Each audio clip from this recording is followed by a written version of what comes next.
ಇದಕ್ಕೇನೆ ಲಾಭ ಏನು ಕೀರ್ತಿ ಅವರಿಗೆ? ಪೇಮೆಂಟ್ ಅಂತ ಅವ್ರು ಹೇಳ್ತಾರೆ. ನಾನು ಕೇಳ್ತೀನಿ, ಧರ್ಮಸ್ಥಳದ ಪರವಾಗಿ ಅಟ್ ವಾಟ್ ಕಾಸ್ಟ್? ನಿಮ್ಮ ವೈಯಕ್ತಿಕವಾಗಿ ನಿಂದನೆ ಮಾಡಿದ್ರು ಕೂಡ ಸಹಿಸ್ಕೊಂಡು ನಾನು ಧರ್ಮಸ್ಥಳವನ್ನ ನಾನು ಡಿಫೆಂಡ್ ಮಾಡ್ತೀನಿ ಅಂದ್ರೆ ಕೀರ್ತಿ ಅವ್ರಿಗೆ ಲಾಭ ಏನಿದ್ರಿಂದ? ಅಲ್ಲ ರೀ, ರಸ್ತೆಯಲ್ಲಿ ನಮ್ಮ ಅಮ್ಮನ್ ಯಾರೋ ಚುಡಾಯಿಸಿದ್ರು ಅಂತಂದ್ರೆ ನಮ್ಮ ಅಮ್ಮನ ಪರವಾಗಿ ನಿಂತ್ಕೊಂಡ್ರೆ ನಿನಗೇನ್ ಲಾಭನೋ? ನಿಮ್ಮ ಅಮ್ಮನ ಪರವಾಗಿ ನಿಂತ್ಕೊಂಡ್ರೆ ಅಂದ್ರೆ ಹಂಗಾಗಲ್ಲ.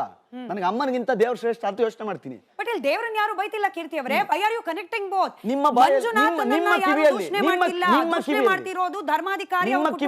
ನಿಮ್ಮ ಕಿವಿಯಲ್ಲಿ ಅಲ್ಲಿ ಅಣ್ಣಪ್ಪ ಸ್ವಾಮಿ ಇಲ್ಲ, ಅಲ್ಲಿ ಮಂಜಾನ ಸ್ವಾಮಿ ಇಲ್ಲ, JCP ತಗೊಂಡೋಗ ಅದನ್ನ ಕಿತ್ತಾಕಿ ಅಂತ ಕೇಳಿದಿರಾ ಕೇಳಿಲ್ವಾ?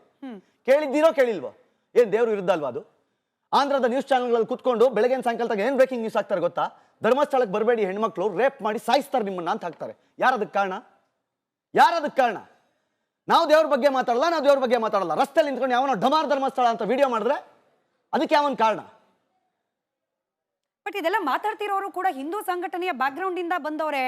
ಹಿಂದೂ ಹೆಣ್ಮಕ್ಳಿಗೋಸ್ಕರ ನ್ಯಾಯಕ್ಕಾಗಿ ನಾವು ಆಗ್ರಹಿಸ್ತಿದ್ದೀನಿ ಅಂತ ಹೇಳ್ತಿರೋರೆ. ಈಗ SIT ನಡೀತಾ ಇದೆ.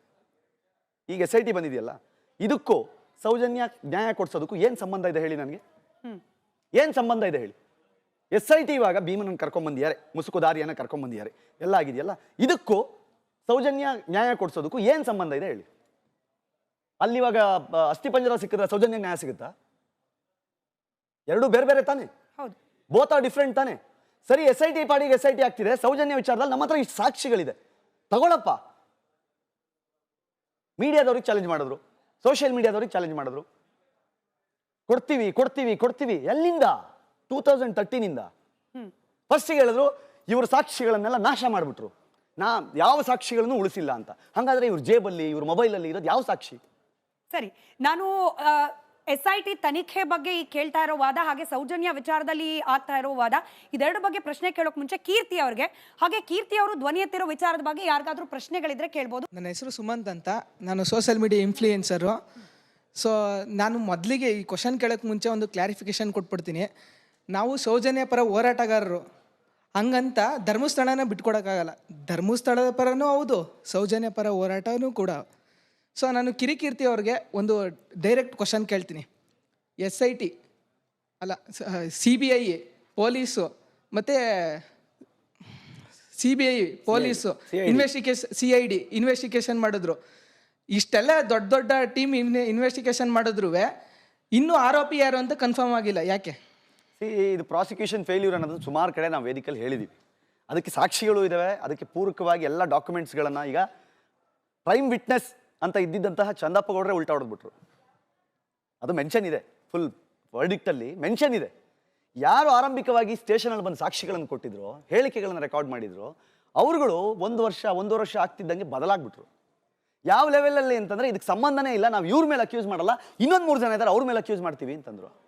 ಆ 3 ಜನನ ಕರ್ಕೊಂಬಂದು, ಆಯ್ತಪ್ಪ ನೀವು ಹೇಳ್ತಾ ಇದ್ರೆ ಆ 3 ಜನಕ್ಕೆ ಕೊಡಿ, ನೋಟಿಸ್ ಕೊಟ್ಟು ಅವ್ರನ್ನ ಕರೆಸಿ ಅಂತ. ಏನು ನೋಟಿಸ್ ಕೊಟ್ಟ ತಕ್ಷಣ ಬಂದರು ಅವರು, ಟಕ್ಕಂದು ಬಂದು ನಿಂತ್ಕೊಂಡ್ಬಿಟ್ರು ಎದುರುಗಡೆ. ಏನು ಮಾಡ್ಬೇಕು ಹೇಳಿ? ನಾವು ನಿಮ್ಮ ಮೇಲೆ ಹಿಂಗೆ ಬಂದಿದೆ, ಏನು ಮಾಡ್ತೀರಾ ಅಂದ ತಕ್ಷಣ ಏನಂದ್ರು ಅವರು? ಆಯ್ತಪ್ಪ ನಮಗೆ ಮಂಪರು ಪರೀಕ್ಷೆ ಮಾಡಿ, ನಾರ್ಕೋ ಮಾಡಿ, ಏನು ಮಾಡ್ತೀರಿ ಮಾಡಿ, ಬಟ್ ನಮಗಿದು ದಯವಿಟ್ಟು ಈ ಹಿಂಸೆ ತಡ್ಕೊಳಕ್ಕಾಗಲ್ಲ. ರೋಡಲ್ಲಿ ನಮ್ಮನ್ನು ಅತ್ಯಾಚಾರಿಗಳು ಅಂತ ಕರೀತಾರೆ, ನಮಗೆ ಈ ಹಿಂಸೆ ತಡ್ಕೊಳಕ್ಕಾಗಲ್ಲ ಅಂತ ಕೋರ್ಟ್ ಹೇಳ್ತು. ನೀವು ನೋಡಿ ಹೆಂಗಿದ್ದೀರಾ ಇನ್ನು, ಬಟ್ ನಿಮ್ಮ ಹೆಲ್ತ್ಗೆ ಏನಾದರೂ ತೊಂದರೆ ಆಗ್ಬೋದು, ಇದಕ್ಕೆ ರೆಡಿ ಇದ್ದೀರಾ ನೀವು ನಿಜವಾಗ್ಲೂ ಅಂತ ಹೇಳಿದ್ರೆ ನಾವು ರೆಡಿ ಇದ್ದೀವಿ, ದಯವಿಟ್ಟು ಮಾಡಿ ಅಂತ ಹೇಳಿ ಮಾಡಿಸ್ಕೊಂಡ್ರು. ಏನಂತೂ ಕೋರ್ಟು ಫರ್ದರ್ ಇನ್ವೆಸ್ಟಿಗೇಷನ್ಗೆ ಇವ್ರ ಅವಶ್ಯಕತೆ ಇಲ್ಲ ಅಂತ ಅವ್ರನ್ನ ಹೊರಗಡೆ ಬಿಟ್ಟು, ಅದಾದ್ಮೇಲೂ ಅವರು ಇಡೀ ಫ್ಯಾಮಿಲಿ ಏನು ಹೇಳಕ್ಕೆ ಶುರು ಮಾಡ್ತು, ಹೋರಾಟಗಾರರು ಅಂತ ಕರ್ಸ್ಕೊಂಡವ್ರು ಏನು ಮಾಡಿದ್ರು, ಅವರೇ ಮಾಡಿದ್ದು. ಕೋರ್ಟಲ್ಲೋ ಕಟ್ಕಟಲ್ಲಿ ನಿಂತ ಹೇಳಿದ್ರು, ಇಲ್ಲ ನಮಗೆ ಈ ವ್ಯಕ್ತಿ ಮೇಲೆ ಯಾವುದೇ ಆರೋಪ ಇಲ್ಲ, ಇವನು ಮಾಡಿದಾನೆ ಅಂತ ನಾವು ನೋಡೂ ಇಲ್ಲ, ನಮಗೆ ಗೊತ್ತೂ ಇಲ್ಲ, ಇವನನ್ನು ನಾವು ಬ್ಲೇಮೇ ಮಾಡಲ್ಲ ಅಂತ ಹೇಳಿದಾಗ ಏನು ಮಾಡ್ತೀರಾ ಕೋರ್ಟಲ್ಲಿ? ಕೋರ್ಟ್ ಕೇಳೋದು ಏನು ರೀ, ಜಡ್ಜ್ ಏನು ಕೇಳ್ತಾರೆ ಲಾಸ್ಟಲ್ಲಿ? ವಿಟ್ನೆಸ್, ಸಾಕ್ಷಿಗಳ ಕೊರತೆ ಆದಾಗ ಏನಾಗುತ್ತೆ? ಆಯ್ತಪ್ಪ, ಬೆನಿಫಿಟ್ಸ್ ಆಫ್ ಡೌಟ್ಸ್ ಮೇಲೆ ಈ ಮನುಷ್ಯನನ್ನ ಬಿಟ್ಟು ಕಳಿಸಿ ಅಂತೇಳಿ ಬಿಟ್ಟು ಕಳಿಸಿ. ಅಲ್ಲಿಗೊಂದು ಪ್ರಶ್ನೆ, ಯಾರು ಸಂತೋಷ್ ರಾವ್ ಅವರ ಪರವಾಗಿ ವಕಾಲತ್ತನ್ನು ವಹಿಸಿದ್ರು ಮೋಹಿತ್ ಅವರು ಒಂದು ಬಹಿರಂಗ ವೇದಿಕೆ ಕಾರ್ಯಕ್ರಮದಲ್ಲಿ ಹೇಳಿದ ಮಾತು, ಅದನ್ನ ಪ್ರಶ್ನೆ ರೂಪದಲ್ಲಿ ನಿಮ್ಮ ಮುಂದೆ ಇಡ್ತಾ ಇದ್ದೀವಿ. ಕೇವಲ 1-2 ದಿನಗಳ ಅಂತರದಲ್ಲಿ ಸಂತೋಷ್ ರಾವ್ ಅವರನ್ನ ವಶಕ್ಕೆ ಪಡೆಯಲಾಯಿತು. ಸೌಜನ್ಯ ಹತ್ಯೆ ನಂತರದಲ್ಲಿ 9ನೇ ತಾರೀಕು ಆಗಿದ್ದು 11ಕ್ಕೆ ವಶ ಪಡೆದ್ರು. ಆಯ್ತು, ಅವ್ರು ಹೇಳಿದ್ದನ್ನ ನಾನು ಪ್ರಶ್ನೆ ರೂಪದಲ್ಲಿ ಕೇಳ್ತಾ ಇದ್ದೀನಿ. ಈ 1 ಅಥವಾ 2 ದಿನಗಳ ಅಂತರದಲ್ಲಿ ಅಷ್ಟು ಪ್ರಮುಖವಾದ ಎವಿಡೆನ್ಸ್ ಗಳನ್ನ ನಾಶ ಮಾಡೋಷ್ಟು ಪ್ರಬಲನ ಸಮರ್ಥನ ಸಂತೋಷ್ ರಾವೇ ನಿಜವಾಗ್ಲೂ ಅಪರಾಧಿ ಆಗಿದ್ರೆ ಇವ್ರು ಹೇಳೋ ಪ್ರಕಾರ ಆತ ಹೋಗಿ ಎವಿಡೆನ್ಸ್ ಅನ್ನ ನಾಶ ಮಾಡ್ಲಿಕ್ಕೆ ಹೇಗ್ ಸಾಧ್ಯ ಅಂತ ಹೇಳಿ ಅವ್ರು ಪ್ರಶ್ನೆ ಕೇಳಿರೋದು. ಅಲ್ಲ, ಸಂತೋಷ್ ರಾವ್ ಇಲ್ಲಿ ಯಾವ ಎವಿಡೆನ್ಸ್ ನಾಶ ಮಾಡಿಲ್ಲ ಪಾಪ. ಯಾವ ಎವಿಡೆನ್ಸು ನಾಶ ಮಾಡಿಲ್ಲ ಆ ಮನುಷ್ಯ. ಅವರೆಲ್ಲ ಎವಿಡೆನ್ಸ್ ನಾಶ ಮಾಡಿದ್ದಾರೆ.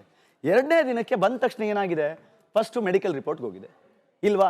ಟೋಟಲ್ 17 ಗಾಯದ ಮಾರ್ಕ್ಗಳು ಅವ್ರ ದೇಹದ ಮೇಲೆ ಇತ್ತು. ಅದರಲ್ಲಿ 1 ರಿಂದ 6 ಬಂದು 72 ಅವರ್ಸ್ ಹಿಂಗಡೆ, ಅಂದರೆ ಯಾವಾಗ ಎಕ್ಸಾಕ್ಟ್ಲಿ ಸೌಜನ್ಯ ವಿಚಾರ ಆಗಿತ್ತೋ ಆ ಸಮಯದ ಮಾರ್ಕ್ಗಳು ವಿತ್ ಉಗುರಿನ ಪರಚಿದ ಗಾಯಗಳ ಜೊತೆಗೆ ವಿತ್ ಅದರಲ್ಲಿರುವ ರಿಪೋರ್ಟಲ್ಲಿ ಕ್ಲಿಯರ್ಲಿ ಇದೆ. ನಂಬರ್ 11 ಫಿಮೋಸಿಸ್ ಇತ್ತು ಅವನಿಗೆ, ಅವನ ಫೋರ್ ಸ್ಕಿನ್ ಹತ್ರ ಗಾಯ ಆಗಿತ್ತು ಅಂತ, ರಬ್ಬಾಗಿತ್ತು ಸ್ಕಿನ್ನು ಅಂತ. ಸೊ ಅದೆಲ್ಲದರ ಆಧಾರದ ಮೇಲೇನೆ ಅಲ್ಲಿ ಮಹಾಬಲ್ ಶೆಟ್ಟಿ ಇರ್ಬೋದು, ರಶ್ಮಿ ಅವ್ರು ಇರ್ಬೋದು, ಆದಮ್ ಅವ್ರು ಇರ್ಬೋದು, ಕ್ಲಿಯರ್ ಆಗಿದ್ರು ಆ ವಿಚಾರದಲ್ಲಿ. ಇಲ್ಲ 72 ಅವರ್ಸ್ ಹಿಂದ್ಗಡೆ ಈ ಮನುಷ್ಯನಿಗೆ ಈ ತರಹದ ಗಾಯಗಳು ಮಂಡೀಲಿ, ಬೆನ್ನಲ್ಲಿ ಪರಚಿದ ಗಾಯಗಳು ಪ್ಲಸ್ ಫಿಮೋಸಿಸ್ ಇದ್ದಿದ್ದಕ್ಕೆ ಅವನಿಗೆ ಫೋರ್ ಸ್ಕಿನ್ ಅಲ್ಲಿ ಇದ್ದಂತಹ ಗಾಯ.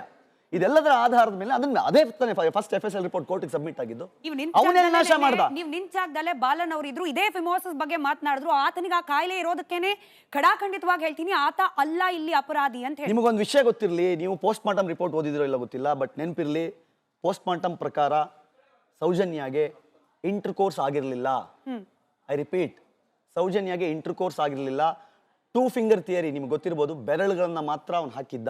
ಯಾಕಂತಂದ್ರೆ ಅವನಿಗೆ ಫಿಮೋಸಿಸ್ ಇತ್ತು, ಹಿ ಕಾಂಟ್ ಡು. ಅವ್ನು ಪ್ರೆಷರ್ಲಿ ಟ್ರೈ ಮಾಡಿದ್ರು ಸಹಿತ ಆಗದೆ ಇರೋದಕ್ಕೇನೆ ಅವನಿಗೆ ಅಲ್ಲಿ ಒಂದು ಗಾಯದ ಗುರುತಾಗುತ್ತೆ. ಅದಾದ್ಮೇಲೆ 2 ಫಿಂಗರ್ ಅವ್ರು ಕ್ಲಿಯರ್ ಆಗಿ ಬರೆದಿದ್ದಾರೆ, ಕ್ಲಿಯರ್ಲಿ ಇದೆ. ನಿಮಗೆ ಅದನ್ನು ಕೊಡ್ತೀನಿ, ಯಾರಿಗಾದ್ರೂ ಡೌಟ್ ಇದ್ರೆ ಅದನ್ನು ಓದ್ಬಿಡಿ, ಅದ್ರಲ್ಲಿ ಏನಿದೆ ಓದಿ. ಆಯ್ತಾ? ಕ್ಲಿಯರ್ಲಿ ಇದೆ. C, vagina admits 2 fingers. Vagina admits 2 fingers. ಅಲ್ಲಿ ಪೀನಸ್ ಇನ್ಸರ್ಷನ್ ಆಗಿಲ್ಲ, ಇಂಟರ್ಕೋರ್ಸ್ ಆಗಿಲ್ಲ. ಯಾವ 3 ಜನದ ಮೇಲೆ ಇವರು ಆರೋಪ ಮಾಡ್ತಾ ಇದಾರಲ್ಲ, ಅವ್ರಿಗೆಲ್ಲ ಮದುವೆಯಾಗಿ ಮಕ್ಕಳಿದೆ. ಅವ್ರುಗಳೇ ಮಾಡಿದ್ದಿದ್ರೆ ಅದನ್ನ ಈಗ ಮಾತಾಡ್ತಾರಲ್ಲ ಗ್ಯಾಂಗ್ ರೇಪ್ ಅಂತ, ಹಂಗಾಗ್ಬಿಡ್ತಿತ್ತು. ನೀವು ನಿಮ್ದೇ ಒಂದು ವಿಡಿಯೋದಲ್ಲಿ ಹೇಳ್ತೀರಿ, ಸೌಜನ್ಯ ತಾಯಿ ಕೂಡ ಸುಳ್ಳು ಹೇಳ್ತಿದ್ದಾರೆ ಮಗಳ ಬಗ್ಗೆ. ಅದೇ ಯಾವ ತಾಯಿ? ಕೀರ್ತಿ ಅವರೇ, ಒಂದ್ ನಿಮಿಷ, ಎಮೋಷನ್ಸ್ ಅಲ್ಲಿ ಮಾತಾಡೋದು ಬೇಡ. ಇದನ್ನ ಎಮೋಷನ್ಸ್ ಅಲ್ಲಿ ಮಾತಾಡೋದು ಬೇಡ. ಯಾವ ತಾಯಿ ಕೂಡ ಎಮೋಷನ್ಸ್ ಬೇಡ. ಕೀರ್ತಿ ಅವರೇ, ಎಮೋಷನ್ ಹೌದು ಅಲ್ಲೋ ಜನ ಜಡ್ಜ್ ಮಾಡ್ಲಿ.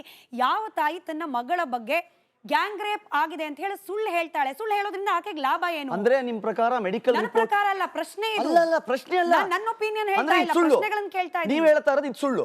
ನಾನಲ್ಲ ಸರ್, ಕಿರಿಕೀರ್ತಿ ಅವರೇ, ನಿಮಗೂ ಗೊತ್ತಿರೋ ಹಾಗೆ ಸೌಜನ್ಯ ತಾಯಿ ಹೇಳಿರೋದು ಗ್ಯಾಂಗ್ ರೇಪ್ ಅಂತ. ನಾನು ಹೇಳ್ತಿಲ್ಲ. ಸರಿ, ಅವ್ರು ಹೇಳ್ತಿದಾರಲ್ಲ ಗ್ಯಾಂಗ್ ರೇಪ್ ಅಂತ. ಯಾರು ಮಾಡಿದ್ರಂತೆ? ಹೇಳಿ, ಉತ್ತರ ಕೊಡಿ. ಯಾರು ಮಾಡಿದ್ರಂತೆ? ಇದನ್ನ ಎಮೋಷನಲಿ ಮಾತಾಡಿದ್ರೆ ಆಗಲ್ಲ. ಇದನ್ನ ಟೆಕ್ನಿಕಲಿ ಮಾತಾಡಿ, ಮೆಡಿಕಲಿ ಮಾತಾಡಿ, ಲೀಗಲಿ ಮಾತಾಡಿ. ಯಾವ ತಾಯಿನೂ ಹೇಳಲ್ಲ ಅನ್ನೋದೇ ನನಗೂ ಇದು ಆತಂಕ. ಯಾವ ತಾಯಿನೂ ಹೇಳಲ್ಲ, ಯಾಕೆ ಹಿಂಗ್ ಹೇಳ್ತಿದ್ದಾರೆ ಅಂತ. ಅಂದ್ರೆ ನಿಮ್ ಪ್ರಕಾರ ಇನ್ವೆಸ್ಟಿಗೇಷನ್ ಆಫೀಸರ್ CID ಸೌಜನ್ಯ ತಾಯಿ ಸುಳ್ಳು ಹೇಳ್ತಿದ್ದಾರೆ ಈ ಪ್ರಕರಣದಲ್ಲಿ? ಆಫ್ ಕೋರ್ಸ್ ಸುಳ್ಳು ಹೇಳ್ತಾ ಇದ್ದಾರೆ. ಈ ವಿಚಾರದಲ್ಲಿ, ಈ ಪರ್ಟಿಕ್ಯುಲರ್ ವಿಚಾರದಲ್ಲಿ ಗ್ಯಾಂಗ್ ರೇಪ್ ಆಗಿಲ್ಲ. ಸೌಜನ್ಯಗೆ ಗ್ಯಾಂಗ್ ರೇಪ್ ಆಗಿಲ್ಲ. CID ಇನ್ವೆಸ್ಟಿಗೇಷನ್ ಆಫೀಸರ್ ರುದ್ರಮುನಿ ಅವರು ಅವರ ಮನೆಗೆ ಹೋಗಿ ಹೇಳಿದ್ದು, ನಿನ್ನ ಮಗಳು ಪವಿತ್ರವಾಗಿ ಸತ್ತಿದಾಳಮ್ಮ, ದಯವಿಟ್ಟು ಈ ವಿಚಾರದಲ್ಲಿ ನೀನು ತುಂಬಾ ತಲೆ ಏನೇನೋ ತಗೋಬೇಡ. ನಾನು ತುಂಬಾ ಸೂಕ್ಷ್ಮವಾಗಿ ಹೇಳಿದ್ದೀನಿ ಅದನ್ನ, ಯಾಕಂದ್ರೆ ನಾನು ಲೀಗಲ್ ಪ್ರೊಸೆಸ್ ಮುಗಿಯೋ ತನಕ ಅವ್ರ ಎದುರುಗಡೆ ಅದನ್ನ ಇಡಂಗಿಲ್ಲ ಅಂತ. ಅರ್ಥ ಆಯ್ತಾ? ನಾವಿವಾಗ ಅದನ್ನ ಇನ್ವೆಸ್ಟಿಗೇಟ್ ಮಾಡಿದವ್ರು ನಂಬಲ್ಲ, ಪೋಸ್ಟ್ ಮಾರ್ಟಮ್ ಮಾಡಿದವ್ರು ನಂಬಲ್ಲ, CBI ನಂಬಲ್ಲ, CID ನಂಬಲ್ಲ, COD ನಂಬಲ್ಲ, ಪೊಲೀಸ್ನವ್ರು ನಂಬಲ್ಲ, ಇನ್ನು ಯಾರು ನ್ಯಾಯ ನಂಬಲ್ಲ, ಕೋರ್ಟ್ ನಂಬಲ್ಲ, ಜಡ್ಜ್ ನಂಬಲ್ಲ. ಇನ್ನು ಹೆಂಗ್ ನ್ಯಾಯ ಕೊಡಿಸ್ತೀರಿ ಹೇಳಿ ಸೌಜನ್ಯಗೆ? ನಿಮ್ಮ ಪ್ರಕಾರ ಹೆಂಗ್ ಕೊಡಿಸ್ಬೇಕು? ಇವಾಗ ನಾನು ಹೇಳ್ತಾರೆ ಅವತ್ತು ರಶ್ಮಿ ಅವ್ರು ಕೊಟ್ಟಿರುವಂಥ ಪೋಸ್ಟ್ ಮಾರ್ಟಮ್ ರಿಪೋರ್ಟ್ ಹಿಡ್ಕೊಂಡು ನಾನು ಮಾತಾಡ್ತೇನೆ. ನೋಡಿ, ಅವತ್ತಿನ ದಿನ ಅವಳಿಗೆ ಎಷ್ಟು ಗಾಯಗಳಾಗಿತ್ತು, ಎಷ್ಟು ಸ್ಟ್ರ್ಯಾಂಗಲ್ಸ್ ಆಗಿತ್ತು, ಅವಳು ಕುತ್ತಿಗೆ ಮೇಲೆ ಎಷ್ಟು ಇಂಚಿನ ಗಾಯ ಆಗಿತ್ತು, ಅವಳಿಗೆ ಬೆನ್ನಿನ ಮೇಲೆ ತರಿಸಿದ ಗಾಯಗಳು ಎಷ್ಟಿತ್ತು, ಎಲ್ಲ ಹಿಡ್ಕೊಂಡು ನಾನು ಪೋಸ್ಟ್ ಮಾರ್ಟಮ್ ರಿಪೋರ್ಟ್ ಹಿಡ್ಕೊಂಡು ನಾನು ಮಾತಾಡ್ತಾ ಇದ್ದೀನಿ. ಆಯ್ತಾ? ನೀವ್ ಹೇಳ್ತಾ ಇದ್ದೀರಾ ಅದು ಹಂಗಲ್ಲ. ಹೆಂಗಾಗುತ್ತೆ? With photo. ಪ್ರಶ್ನೆ ಅಣ್ಣ, ಈಗೆಲ್ಲ ಹೇಳ್ತಾ ಇದ್ರಲ್ಲ, ಇದು ಸತ್ಯನೇ 100% ಅಂದ್ರೆ ನೀವು ಕೊಟ್ಟಿರುವಂತ ರಿಪೋರ್ಟ್ ಅಲ್ಲಿ ಯಾವುದೇ ತಿದ್ದುಪಡಿ ಆಗಿರಲ್ಲ ಅಂತ ನೀವು 100% ಒಪ್ಕೊಂತೀರಾ? ನಾನು ಈಗ ಒಂದು ಮಾತು ಹೇಳಿದೆ. ಅದಲ್ಲ, ಕೇಳ್ತಾ ಇದ್ದೀನಿ ನಾನು. ರಿಪೋರ್ಟ್ ತಿರುಚುವ ಕೆಲಸವನ್ನ ನಾನು ಹೇಳ್ತಾ ಇರೋದು, ಕೇಸ್ ಆಗಿದ್ದ ದಿನ ಆಗಿದ್ದು 2ನೇ ದಿನಕ್ಕೆ ಸಂತೋಷ್ ರಾವ್ ಹೇಳಿದ್ರು ಅಂತ ನೀವು ಹೇಳ್ತೀರಿ. 3ನೇ ದಿನಕ್ಕೆ ಅಂತ ಹೇಳ್ತಾರೆ. 3ನೇ ದಿನಕ್ಕೆ ಅಂದ್ರೆ 9ನೇ ತಾರೀಕು ಆಗಿರೋದು ಕೇಸು. 11ನೇ ತಾರೀಕು ರಾತ್ರಿ ಈ ಮನುಷ್ಯನನ್ನ ಹಿಡಿಯೋದು. ನಿಮಗೊಂದು ಗೊತ್ತಿರಲಿ, ಸಂತೋಷ್ ರಾವನ್ನೇ ಫಿಟ್ ಮಾಡಬೇಕು ಅಂತ ಆಗಿದ್ದಿದ್ರೆ ಸಂತೋಷ್ ರಾವ್ನೇ ಈ ಕೇಸಲ್ಲಿ ಫಿಟ್ ಮಾಡ್ಬೇಕು ಗುರು. ಯಾವುದೇ ಕಾರಣಕ್ಕೂ ಬೇರೆಯವ್ರ ಇದರಲ್ಲಿ ಬರದೇ ಇರೋ ಥರ ನೋಡ್ಕೋಬೇಕಿತ್ತು ಅಂದ್ರೆ ಭಾಳ ಈಸಿ ಇತ್ತು ರೀ, ಪೊಲೀಸ್ನವ್ರಿಗಾಗ್ಲಿ ಪೋಸ್ಟ್ ಮಾರ್ಟಮ್ ಮಾಡೋರ್ಗಾಗ್ಲಿ. ಅದೇ ವಾದ ಏನು ಹೇಳ್ತಾ ಇದ್ದಾರೆ ಅಂತಂದ್ರೆ, ಸಂತೋಷ್ ರಾವ್ನ ಎಷ್ಟು ಬಲಿಷ್ಠಗೊಳಿಸ್ತಾ ಇದಾರೋ ಸೌಜನ್ಯ ಎವಿಡೆನ್ಸ್ ನ ಅಷ್ಟೇ ಲೂಲ್ಪಲ್ ಮಾಡ್ತಾ ಹೋಗ್ತಾ ಇದಾರೆ ಇವರು ಅಂತ ಹೇಳ್ತಾರೆ ಅಣ್ಣ. ಯಾವ ತರ? ಓಕೆ, ಅಂದ್ರೆ ಅವಳು ಬಟ್ಟೆ ತರಿಸೋಂಥದ್ದಾಗ್ಲಿ, ವೆಜ್ಜಿನಾಗಿ 6 ಇಂಚು ಮಣ್ಣು ತುಂಬಿರೋದ್ರ ಬಗ್ಗೆ ಆಗ್ಲಿ, ಮತ್ತೆ ಅವಳು ಕಟ್ಟಾಕಿರೋಂಥ ರೀತಿ ಬಗ್ಗೆ ಆಗ್ಲಿ, ಅದು ಮತ್ತೆ 400 ಮೀಟರ್ ತಗೊಂಡೋಗಿ ಅವ್ರು ಅತ್ಯಾಚಾರ ಮಾಡೋದಂಥದ್ದಾಗ್ಲಿ, ಮತ್ತೆ ಕೆಲವರು ಹೇಳ್ತಾರೆ ಮಣ್ಣಲ್ಲಿ ಮತ್ತೆ ಮಳೆ ಬರೋ ಅಲ್ಲ ಕೇಳಿ, ಇದೆಲ್ಲ ವಿಚಾರಗಳ ಜೊತೆಗೆ ಅದು ಹಿಂಗಾಗಿಲ್ಲ. ಮತ್ತೆ ಇವಾಗ ಕಲೆಕ್ಟ್ ಮಾಡಿರುವಂತ ಒಂದು ಏನು ಅದು ಸ್ವಾಲ್ವ್ ಇರುತ್ತೆ ಅದನ್ನು ಮತ್ತೆ 12 ದಿನ ಆದ್ಮೇಲೆ ಕೊಟ್ಟಿದ್ದಾರೆ, ಅದು ಫಂಗಸ್ ಬಂದಿದೆ ಅಂತ ಎಲ್ಲ ಒಂದು ಅನುಮಾನಾಸ್ಪದ ಅನ್ನೋದು ಎಲ್ಲಿ ಕೇಳಿದ್ರಿ ನೀವು? ಅಲ್ಲ, ಇದೆಲ್ಲ ರೆಕಾರ್ಡ್ಸ್ ಇದೆಯಣ್ಣ. ಅಲ್ಲ, ನೀವು ಬರ್ತಾ ಇದೆ ಸೋಶಿಯಲ್ ಮೀಡಿಯಾದಲ್ಲಿ. ನಾನು ವಿತ್ ಡೇಟ್ಸ್ ಕೊಡ್ತೀನಿ. ಅಲ್ಲ ಹೌದು ವಿತ್ ಡೇಟ್ಸ್ ನಾನು ಅದನ್ನೇ ಕೇಳ್ತಾ ಇರೋದು. ಏ ವಿಡಿಯೋ ನೋಡ್ಕೊಂಡು ಮಾತಾಡಬೇಡಿ, ವಿತ್ ಡೇಟ್ಸ್ ಕೊಡ್ತೀನಿ ನಾನು. ಅಲ್ಲಲ್ಲ, ಏ ವಿಡಿಯೋ ಬಿಡಿ, ಅದು ಯಾವ ನೋಡಿ, ಏ ವಿಡಿಯೋ ಬಂದಿರೋದು ಬರೀ 6 ತಿಂಗಳ ಮುಂಚೆ. 40 ವರ್ಷದ ಕತೆ ಮತ್ತೆ ಏನ್ ಹೇಳೋಣ ನಾವು? ಎಲ್ಲಿದೆ ಎಫ್ಐಆರ್? ಒಂದೇ ಕತೆ ಏನ್ ಹೇಳೋಣ ನಾವು? ಒಂದು ಕೇಸ್ ನಲ್ಲಿ ಧರ್ಮಸ್ಥಳದ ತಾಕತ್ ಯಾರಿಗಿದೆ ಅಂತ ನಾವು ಕೇಳ್ತಾ ಇರೋ ಪ್ರಶ್ನೆ. ತಾಕತ್ ರೀ, 12 ವರ್ಷ ತಾಕತ್ ಇದ್ದಿದ್ರೆ, 12 ವರ್ಷದಿಂದ ತಾಕತ್ ಇದ್ದಿದ್ರೆ ಇಷ್ಟೆಲ್ಲ ಒದ್ದಾಡಬೇಕಾದ 12 ವರ್ಷ ಆದ್ಮೇಲೆ ಒದ್ದಾಡಬೇಕಾಗಿತ್ತ? ಪರಿಸ್ಥಿತಿ ಹೆಂಗಿದೆ ಅಂತಂದ್ರೆ ತೋರ್ಸೋದಾಗಿದೆ ಯಾವಾಗಲೂ ತೋರಿಸಿರ್ತಿದ್ರು.